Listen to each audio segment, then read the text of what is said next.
Hi, I'm John Green. This is Crash Course World History, and today we're going to talk about capitalism. Yeah, Mr. Green, capitalism just turns men into wolves. Your purportedly free markets only make slaves of us all. Oh God, Stan, it's me from college. Me from the past has become me from college. This is a disaster. The reason he's so unbearable, Stan, is that he refuses to recognize the legitimacy of other people's narratives, and that means that he will never, ever be able to have a productive conversation with another human in his entire life. So listen, me from the past, I'm going to disappoint you by being too capitalist, and I'm going to disappoint a lot of other people by not being capitalist enough, and I'm going to disappoint the historians by not using enough jargon. But what can I do? We only have 12 minutes. Fortunately, capitalism is all about efficiency, so let's do this, me from college. Randy Riggs becomes a best-selling author. Josh Radnor stars in a great sitcom. It is not going to work out with Emily, and do not go to Alaska with a girl you've known for 10 days. Okay, let's talk capitalism.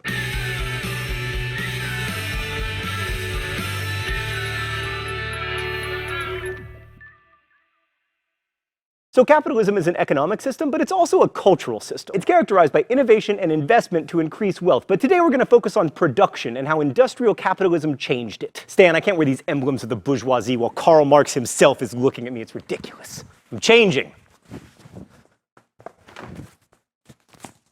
Very hard to take off a shirt dramatically. So let's say it's 1200 CE and you're a rug merchant. Just like merchants today, you sometimes need to borrow money in order to buy the rugs you want to resell at a profit, and then you pay that money back, often with interest, once you've resold the rugs. This is called mercantile capitalism, and it was a global phenomenon, from the Chinese to the Indian Ocean Trade Network to Muslim merchants who would sponsor trade caravans across the Sahara. But by the 17th century, merchants in the Netherlands and in Britain had expanded upon this idea to create joint stock companies. Those companies could finance bigger trade missions and also spread the risk of international trade. But the thing about international trade is sometimes boats sink or they get taken by pirates, and while that's bad if you're a sailor because, you lose your life, it's really bad if you're a mercantile capitalist because you lost all your money. But if you own 1/10 of 10 boats, your risk is much better managed. That kind of investment definitely increased wealth, but it only affected a sliver of the population, and it didn't create a culture of capitalism. Industrial capitalism was something altogether different, both in scale and in practice. Let's use Joyce Appleby's definition of industrial capitalism: an economic system that relies on investment of capital in machines and technology that are used to increase production of marketable goods. So imagine that someone made a Stan machine. By the way, Stan, this is a remarkable likeness. And that Stan machine could produce and direct 10 times more episodes of Crash Course than a human Stan. Well, of course, even if there are significant upfront costs, I'm going to invest in a Stan machine so I can start cranking out 10 times the knowledge. Stan, are you focusing on the robot instead of me? I am the star of the show! Stan, bud, you're going behind the globe. So when most of us think about capitalism, especially when we think about its downsides, long hours, low wages, miserable working conditions, child labor, unemployed Stans,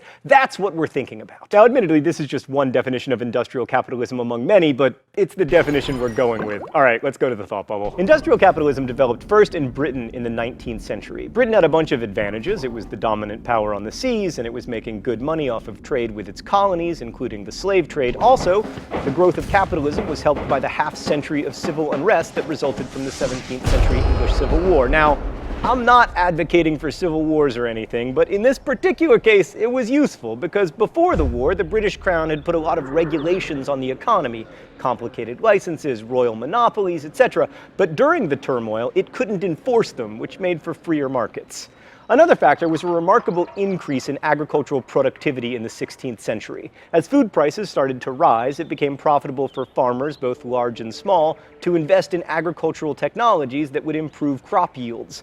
Those higher prices for grain probably resulted from population growth, which in turn was encouraged by increased production of food crops. A number of these agricultural improvements came from the Dutch, who had chronic problems feeding themselves and discovered that planting different kinds of crops, like clover that added nitrogen to the soil and could be used to feed livestock at the same time, meant that more fields could be used at once. This increased productivity eventually brought down prices, and this encouraged further innovation in order to increase yield to make up for the drop in prices. Lower food prices had an added benefit. Since food cost less and wages in England remained high, workers would have more disposable income, which meant that if there were consumer goods available, they would be consumed, which incentivized people to make consumer goods more efficiently and therefore more cheaply. You can see how this positive feedback loop leads to more food and more stuff, culminating in a world where people have so much stuff that we must rent space to store it and so much food that obesity has become a bigger killer than starvation. Thanks, Thought Bubble. So this increased productivity also meant that fewer people needed to work in agriculture in order to feed the population. To put this in perspective, in 1520, 80% of the English population worked the land. By 1800,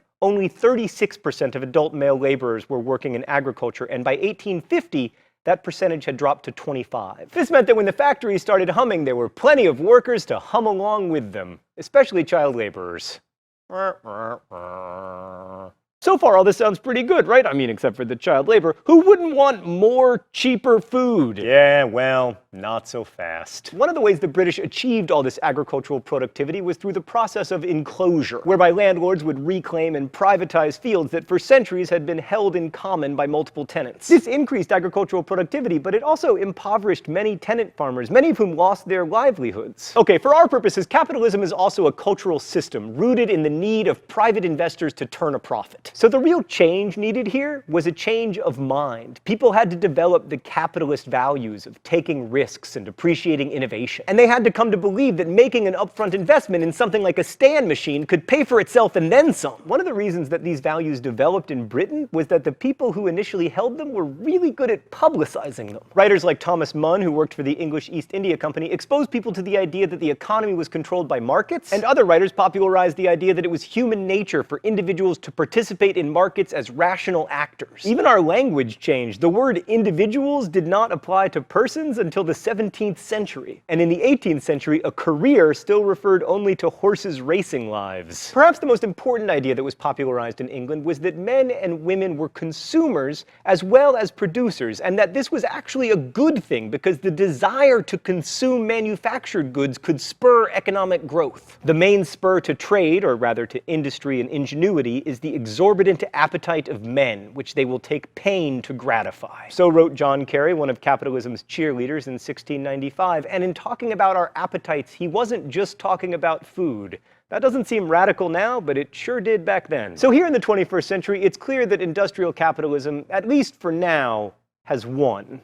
Sorry, buddy, but you know, you gave it a good run. You didn't know about Stalin. But capitalism isn't without its problems or its critics, and there were certainly lots of shortcomings to industrial capitalism in the 19th century. Working conditions were awful, days were long, arduous, and monotonous. Workers lived in conditions that people living in the developed world today would associate with abject poverty. One way that workers responded to these conditions was by organizing into labor unions. Another response was in many cases purely theoretical: socialism, most famously Marxian socialism. I should probably point out here that socialism is an imperfect opposite to capitalism, even though the two are often juxtaposed. Capitalism's defenders like to point out that it's natural, meaning that if left to our own devices, humans would construct economic relationships that resemble capitalism. Socialism, at least in its modern incarnations, makes fewer pretenses toward being an expression of human nature. It's the result of human choice and human planning. So socialism as an intellectual construct began in France. How'd I do, Stan?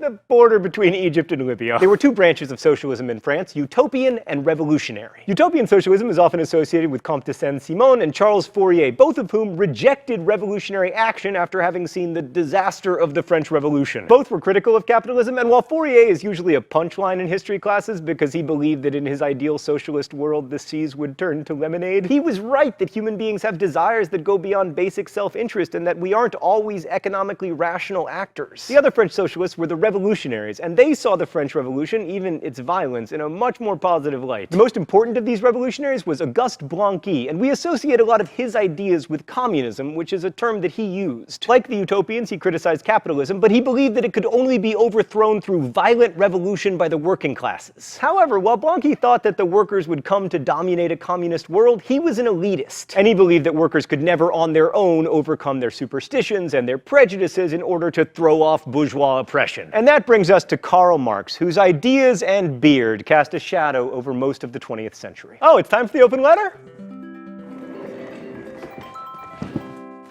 An open letter to Karl Marx's beard. But first, let's see what's in the secret compartment today.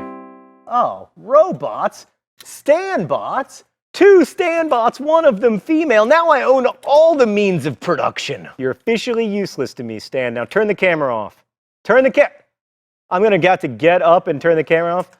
Stanbot, go turn the camera off. Hey there, Karl Marx's beard. Wow, You are intense! Karl Marx, these days there are a lot of young men who think beards are cool. Beard lovers, if you will. Those aren't beards, they're glorified milk mustaches. I mean, I haven't shaved for a couple weeks, Karl Marx, but I'm not claiming a beard. You don't get a beard by being lazy, you get a beard by being a committed revolutionary. That's why hardcore Marxists are literally known as bearded Marxists. These days, that's an insult. But you know what, Karl Marx? When I look back at history, I prefer the bearded communists. Let's talk about some communists who didn't have beards. Mao Zedong, Pol Pot, Kim Jong-il, Joseph freaking Stalin with his face caterpillar. So yeah, Karl Marx's beard. It's my great regret to inform you that there are some paltry beards trying to take up the class struggle these days.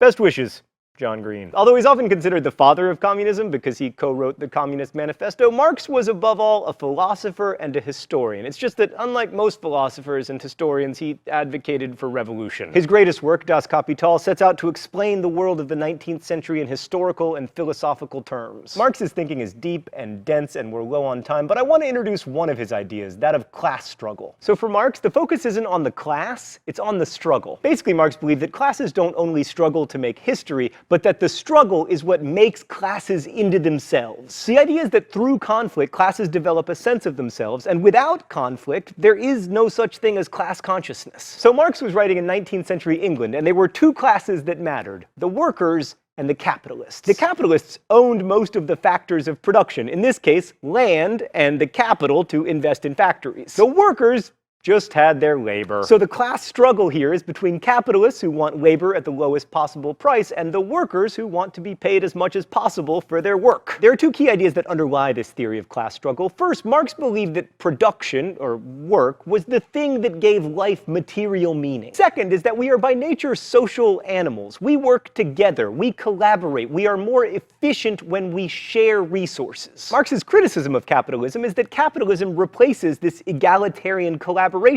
with conflict, and that means that it isn't a natural system after all. And by arguing that capitalism actually isn't consistent with human nature, Marx sought to empower the workers. That's a lot more attractive than Blanqui's elitist socialism, and while purportedly Marxist states like the USSR usually abandon worker empowerment pretty quickly, the idea of protecting our collective interest remains powerful. That's where we'll leave it for now, lest I start reading from the Communist Manifesto. But ultimately, socialism has not succeeded in supplanting capitalism as its proponents had hoped. In the United States, at least, socialism has become something of a dirty word. So industrial capitalism certainly seems to have won out. And in terms of material well-being and access to goods and services for people around the world, that's probably a good thing. Oh, you keep falling over. You're a great bit, but a very flimsy one. Actually, come to think of it, you're more of an 8-bit. But how and to what extent we use socialist principles to regulate free markets remains an open question, and one that is answered very differently in, say, Sweden than in the United States. And this, I would argue, is where Marx still matters. Is capitalist competition natural and good, or should there be systems in place to check it for the sake of our collective well-being? Should we band together to provide health care for the sick or pensions for the old? Should governments run businesses? And if so, which ones? The mail delivery business? The airport security business? The education business? Those are the places where industrial capitalism and socialism are still competing. And in that sense, at least,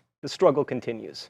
Thanks for watching. I'll see you next week. Crash Course is produced and directed by Stan Muller. Our script supervisor is Danica Johnson. The show is written by my high school history teacher, Raoul Meyer, and myself. We're ably interned by Meredith Danko, and our graphics team is Thought Bubble. Last week's phrase of the week was the TARDIS, so you can stop suggesting that now. If you'd like to suggest future phrases of the week or guess at this week's, you can do so in comments, where you can also ask questions about today's video that will be answered by our team of historians. Thanks for watching Crash Course, and as we say in my hometown, don't forget to be awesome. All right, Stan, bring the movie magic. Yes!